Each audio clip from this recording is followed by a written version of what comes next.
A very good morning to all of you who have tuned in live. Uh, I think you all must be aware that the International Women's Day theme for 2022 uh, is gender equality today for a sustainable tomorrow. And I think the two words that have made a significant impact on me personally are today and tomorrow, because the environment, the processes, the practices that we implement today will have a huge impact on creating a sustainable tomorrow. So these two words are very, very important for all of us to understand. Uh, and we all know that for a child, the family and the school, among all the agencies of socialization, the family and the school, these are the two most important agencies of socialization, because it is here where children are exposed to a lot of the ideas about gender equality, what are the disparities that exist, uh, what gender that a child identifies with. These are many concepts that children are exposed to at home as well as in the school. And therefore, I think we realize how important a teacher's role is in not only challenging these gender stereotypes, but also creating an inclusive and equitable environment for all children, irrespective of their gender, because children and teachers interact a lot with each other. They spend a significant amount of time with each other. And therefore, it becomes very important that we explore this concept and understand it better. Uh, I think it's very important that we continuously keep having this conversation going, and we also reflect upon our ideas of gender, and then how are we interacting with our children, and how are we influencing their ideas about gender. And without further ado, I'd like to welcome Ms.Ashwini Chavan, grade 9 science teacher in Muktangan. Thank you so much for joining us today and for helping us navigate and explore this topic in greater depth. Thank you so much for joining us. Yeah, thank you, ma'am, for this opportunity. And you have said very truly that we teachers and the schools are playing a important role in students' life to make them a good citizen, a responsible citizen, so that we teachers are also there for them.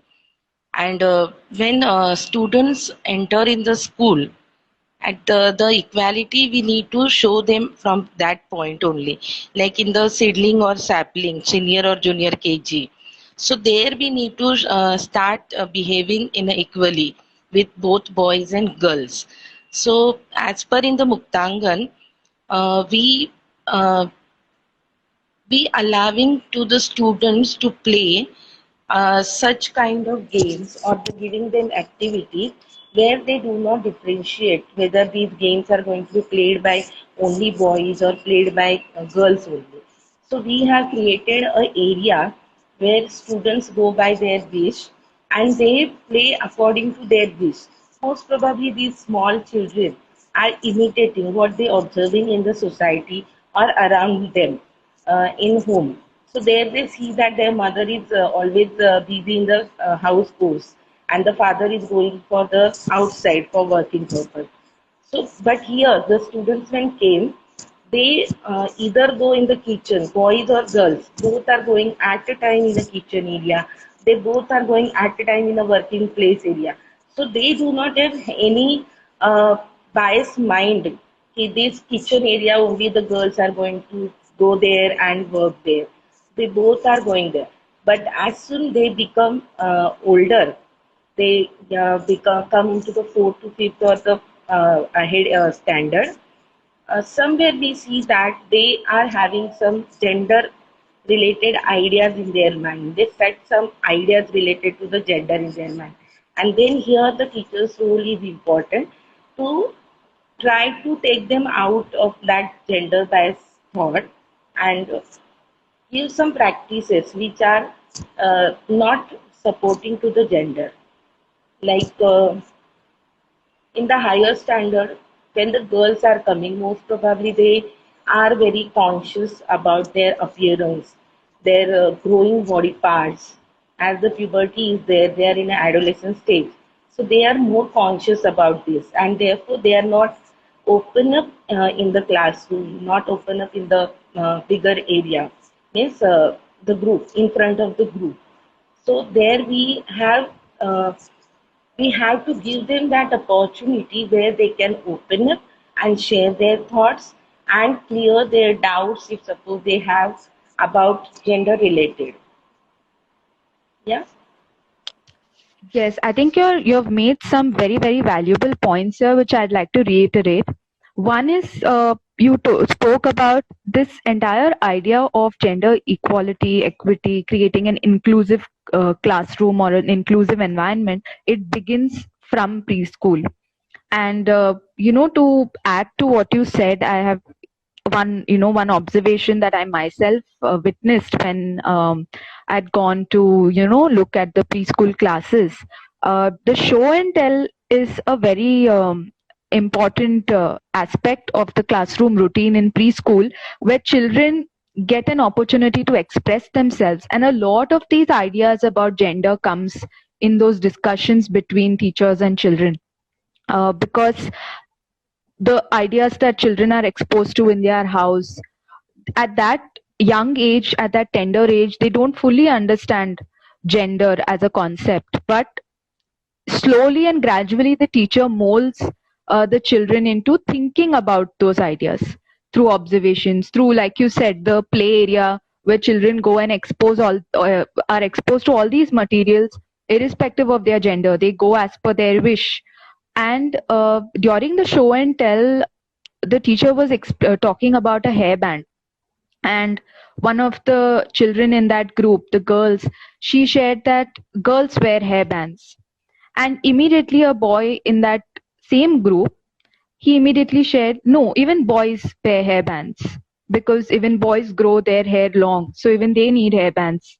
And I think that uh, that small child of about 4 or 5 years had such an important point to share in that group, because it is from that age that we are molded into gender boxes, that girls wear hairbands, boys keep their hair short, girls play with dolls, boys are more into playing with guns or with mechanic sets.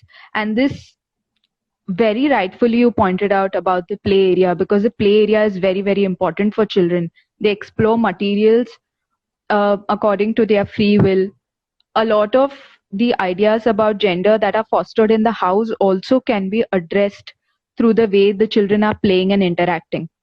And I think that even like you said, like, because children observe that their mothers are mostly engaged in the household work while fathers go out to work, and that is a system that has been going on for a very long time.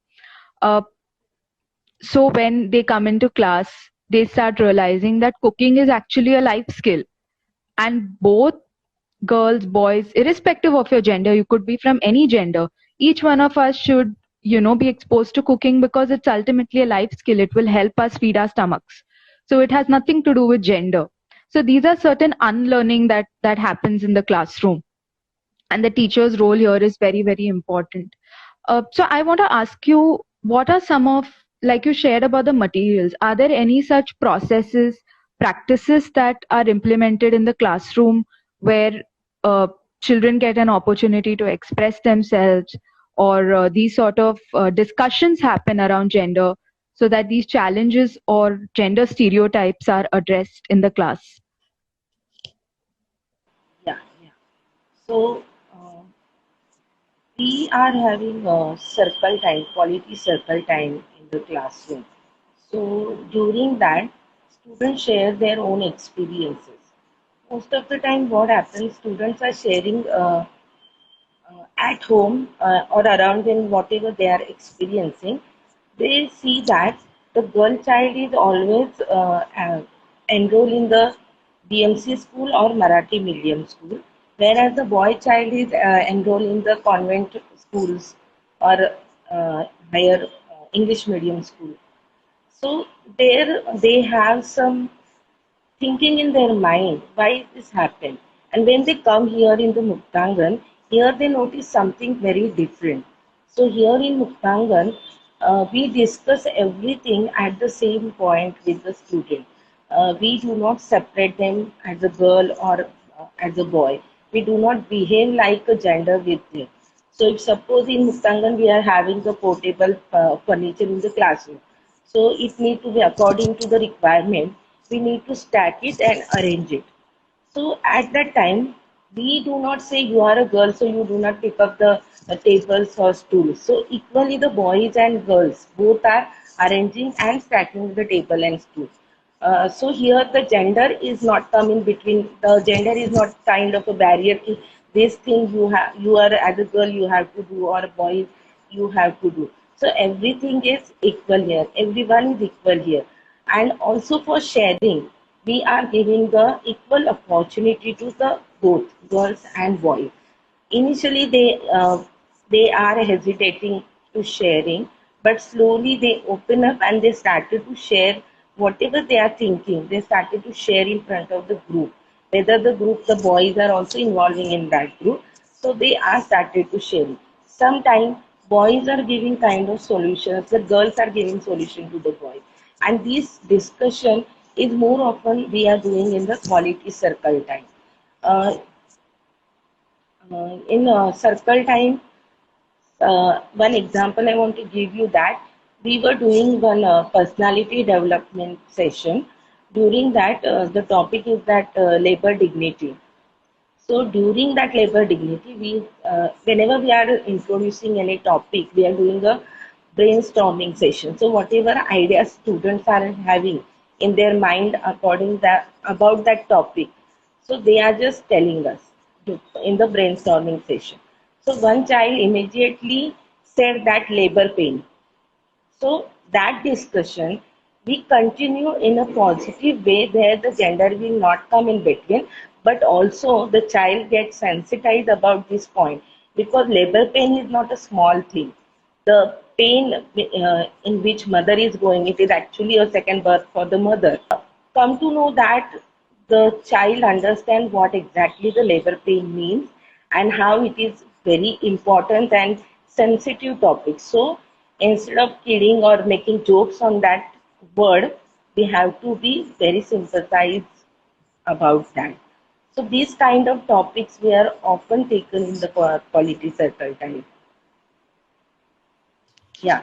That was really, really insightful what you just shared, because I think from the beginning itself, we always say that, and this is what the popular notion has been, that girls are more expressive, they are more sensitive, they are more emotional, whereas boys are not even encouraged to share their feelings. And as a result of this, we see how the system, makes them or transforms them in a manner where they keep bottling up all their emotions, all their feelings, and that then later comes out in ways which we see as gender based violence. Uh, so I think that all of us, irrespective of our gender, we need to keep, like you said, challenging these stereotypes through collaboration, discussion, and the quality circle time that you just brought up. It's a very, very important platform for all the kids to share their emotions, to express their feelings, and to respect each other's feelings. That just because I'm a boy, it does not mean that I cannot cry. If I'm upset about something, I have every right to cry in the class, or to share my feelings about what has happened. That also increases very, mutual understanding between children in the class. And this is what we mean by creating a sustainable tomorrow. Like you said, they are sensitized towards each other's issues, they understand each other's problems, and they come up with solutions together. And that is what will create a sustainable tomorrow. Uh, I also liked what you spoke about the labor pain, because when children are sensitized about these conversations, and also there's no stigma associated with these conversations. Uh, these are topics that everybody speaks about. These are very normal topics, whether it's menstruation or reproduction or anything related to family planning, or even, like you said, labor pain. So when all genders interact and speak about these conversations, it highlights uh, a lot of it helps us unlearn and challenge a lot of these stereotypes, I would say. And I also want to ask you that for each one of us, because we have also grown up in a similar system, sometimes we don't realize that we are also maybe unconsciously or subconsciously implementing these sort of gender stereotypes. We don't realize it. We might just be doing it because we are also a product of the same system. We have also been socialized in a certain way. And the idea of what gender equity was 20 years back is not the same now, and it will not be the same 20 years later. There'll be many changes that come. uh, but here I want to ask you, as a teacher, because you're a science teacher, and this also is one important aspect, because girls are generally, said that, science is not for girls. Physics and these sort of subjects, maths, physics, are largely male dominated, and this has contributed a great deal to reduced women and girl participation in science and, science streams, which now people are talking about, that STEM education is important, and we need participation of all genders in it. And now there's a lot of dialogue and conversation on it. So as a teacher, I want to ask you, what are some of your own reflections? How do you constantly navigate this concept, and are there things that you have also unlearned through this process of interacting with the children? Yeah. So, as you said that the science stream is not for girls, that is a stereotype is there. But in the science classroom, the way we teach to the student, mostly about their body parts, introduction of their body parts, and as they come in the higher grades, like ninth and 10th, so there the introduction of the reproductive organ, they during that introduction, the students, the most probably the girls are more interested to know more about them, this kind of information. So when they started to learning more and more, they are develop interest in the science stream. And then after, if you ask them after 10th what you have any plan, so they are saying I'm going to join the science stream only. So somewhere I feel that teachers are responsible to change this stereotype. The one more thing, the experience I want to share is that here in the BMC schools, government is providing them sanitary pads, and we are distributing them. So once girls are went to the other classroom to collect the sanitary pad, and only boys are remain in the classroom. So there is a question mark on their face. If there are these girls went, why they are going out and everything. So I just read their question, and I asked them, "Are you curious where are that girls uh, went and all?" So they said yes. So I said, "Don't worry, we'll ask them na where they were." So, नहीं नहीं teacher आप ही बता दीजिए. So I said, okay, they went to collect the sanitary pads. The corporation is distributing for the girls, and so that went there to collect it. And then all the boys are started to open up, and they just throw out all the questions, whatever in their mind. So even the boys are also having curiosity to know about these topics and more to know about their own body. Though they gather the information from the Google by watching some videos, by talking with their friends, but how much reliable that information is, that is a question mark. And these kind of information are really valuable and are really true, that they don't know. Most probably these kind of media when give them information is more exaggerated, and so that maybe they find it more fascinating about this kind of information. So here in the classroom, the teacher without any hesitation share these all information with the student together. We are not taking girls separately, we are not taking boys separately. Together we introduce these all topics to the student. And once we share this or give this information to them without any hesitation, then students also without any hesitation ask us question and try to clear out their doubts if they have in their mind. Yeah. Yes, absolutely. And this also establishes a very healthy environment for all genders. And children belonging to all genders. Because when we say inclusive society, we also need to understand the problems and the challenges that every gender goes through, whether it's, boys, girls, or even children and persons from the LGBTQI community. The experiences and the challenges are very different. And when we have these forums where there is mutual understanding, collaboration, and where children get to share their observations, reflections, and also raise questions, because like you shared that uh, this whole conversation around menstruation, sanitary napkins, boys also have a lot to know about, and they also have a lot of questions that the curiosity that needs to be uh, addressed. And the teacher's role here is of a facilitator to lead the discussion, to encourage their questions, and to give them the right kind of information, rather than shunning the questions and saying, no, this does not concern you, you shouldn't be asking these questions. No, that is not what will help us in creating a more inclusive society for all genders. And I also want to know a little bit, about the segregation also, like you shared. uh, I think we lost your connection for a few minutes. Yes, are you able to hear Hello. me? Yeah. Yes, Yeah. yes. Yeah.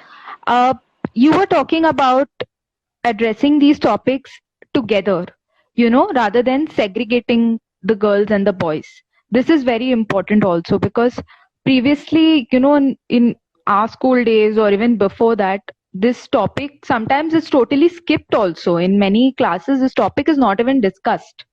And even if it is discussed, the girls are called in first, then the boys are called in separately. There's so much of inhibitions and shame around menstruation, where girls find it so difficult uh, to even carry a sanitary napkin with them in school or change comfortably, with the fear of being laughed at or judged. And even sitting next to a girl or sitting next to a boy would often be a tool for punishment. In many schools, this has been the case, where you're talking too much, go sit next to the boy, or you're talking too much, sit next to the girl. And this, we don't realize how much of an impact it is causing on these young impressionable minds. The kind of environment that they grow up in will really shape how society transforms even in the future. And what you spoke about very rightfully, having mixed groups, these conversations involve all the children, they sit together. Even the seating arrangement, we've noticed, is uh, very collaborative. There's a lot of partnership between children, and it's a circular seating arrangement where children sit together. That also represents equality.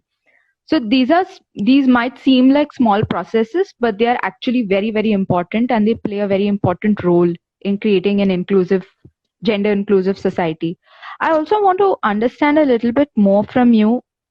Uh, while teachers are trying to challenge these gender stereotypes and putting all these practices in place, how is it with parents? Like, is there a shift that you have noticed interacting with the parents? Is there some sort of change that is happening as a result of all this? So, when we were having a parents' meeting, during that, most of the time we keep some topics like this, and we try to communicate with the parents.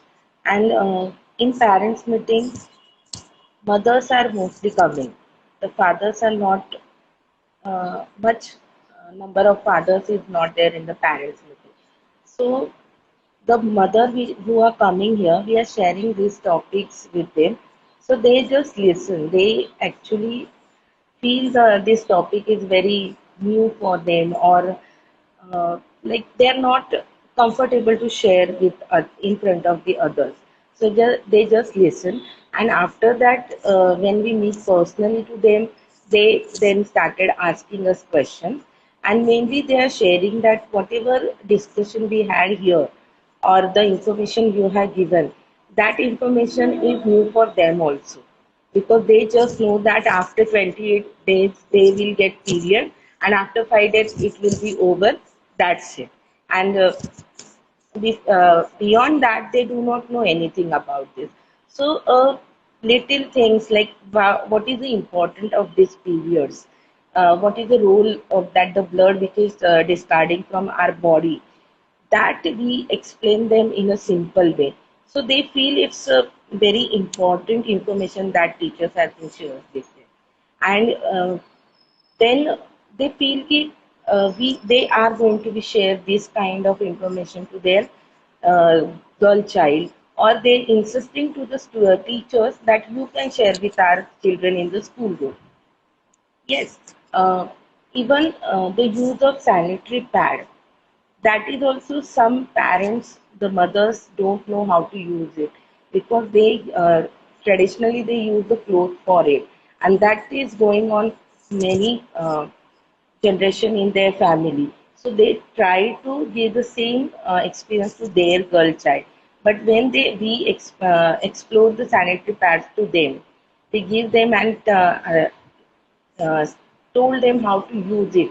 So at that time they feel very uh, like they feel ki, my girl child is getting some different experience by using it, because using the cloth is actually not comfortable and it creates many problems. They know that, but they were not having any solution on it.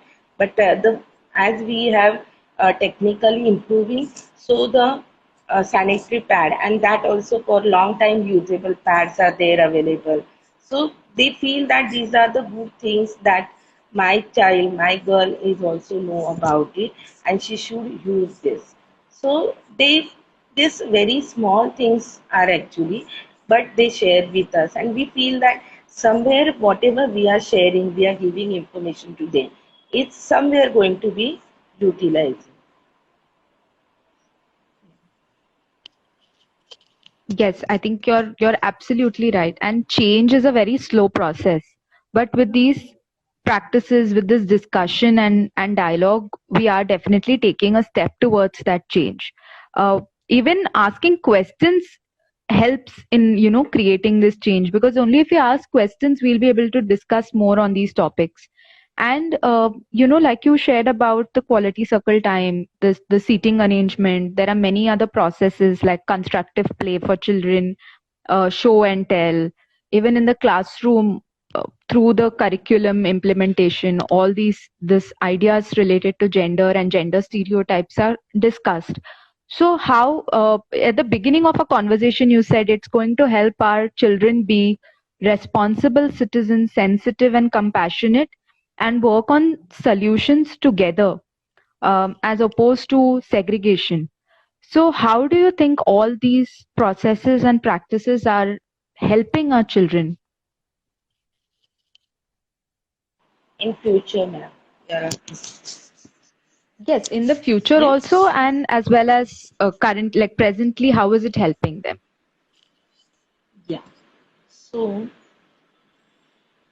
when we discuss this gender stereotype, first of all, we have to tell student that the gender is just a term, but who are there, they all are human, and you have to show some humanity towards them. Whether they are female, male, and now the transgenders are there, the LGBT community is there. So whoever is there, in spite of their gender, first we have to think that they are human. And as the human, they also have some rights, whether it is legally or naturally it has come to us. So these points first we need to imbibe in their mind. We have to teach them to behave everyone with the humanity, so that maybe that can be changed. Sometimes what happen in the classroom also, a boy or a girl we can see who is having different appears. If suppose it is a boy and his appearance or the behaving, walking or speaking style is like a girl child, in that instead of making jokes on that child, the students are accepting them, because here they do not see that discrimination. boys and girls discrimination is not there, and so that they accept that child as the child is. So I feel it is somewhere the credit is to the teachers that they do not show any gender bias mind in the classroom, and therefore the whatever students are observing, they are behaving the same in the classroom.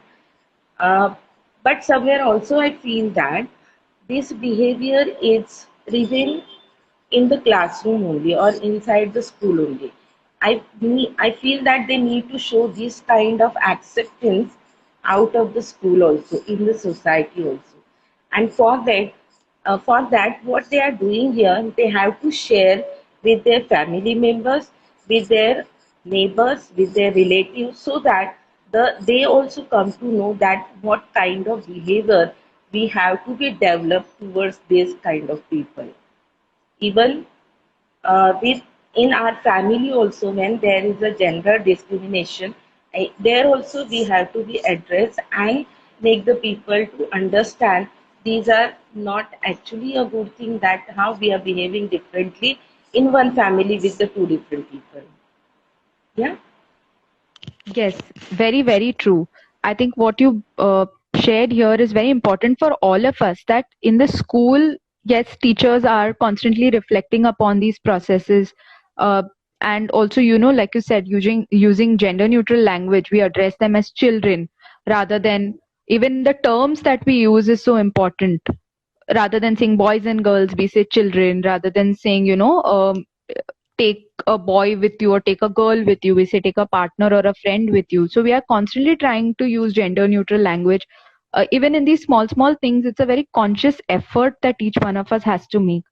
And this will own the change will only come if it happens at all levels. The school is just one agency, but from the school it also needs to go into the homes, to the community, to the neighborhood, even at the systemic level. Tomorrow children will step into the real world, they'll start working, so even in their workplace these disparities will exist. And through this kind of awareness, knowledge, and the upbringing in an environment which is inclusive, I'm sure that it will really help in changing these systems, modifying these stereotypes, and also addressing, challenging these stereotypes and creating a more inclusive society for all genders. I, would like to conclude our discussion by asking you one last question. What, according to you, are the three most important points that teachers must keep in mind or must practice if we really want to create a more inclusive classroom and a more inclusive society?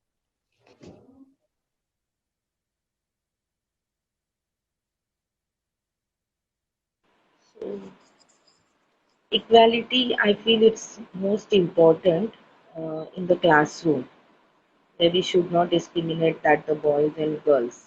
And as I feel in our discussion, this point has come very promptly that in Muktangan we do not do this.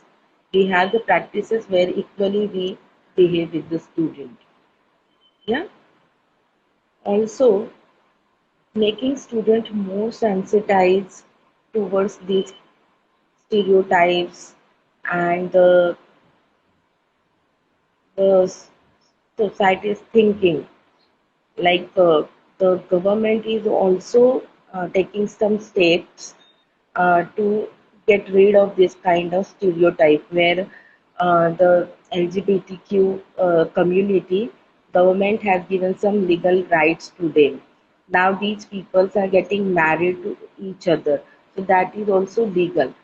So these now slowly society is trying to be used to these kind of things, and that can be make more difference on this student, where they can then, now as the teacher is going to discuss more about these points, then students are started to relate whatever they have seen outside of the world. So they need to be more sensitive, and this sensitiveness maybe make them a good citizen in future. Yeah, and we hope so. Yes, I think it's wonderful. And all these very insightful points you have shared with all of us, and it's really helped us also think and reflect upon our own thought processes, whether we are consciously or subconsciously using uh, a language probably that's gender biased, or maybe might be very casually talking and encouraging a gender stereotype. Sometimes even our silence on a topic encourages it. So I think it's Mm. important that we all start talking more about it, questioning, and collaborating with each other to come up with solutions. And then only we can say that gender equality today will lead to a more sustainable tomorrow. Thank you so much, Ms. Ashwini. You have joined us and really guided us so much on this topic. I hope all of you who have tuned in live with us, you all got some valuable insights. And if you all have any queries, anything to ask related to what we discussed during our live session, please feel free to personal message us, and we'll definitely get back to you. Thank you so much once again, Ms. Ashwini, for joining us today in this discussion. Thank you, ma'am. Thank you.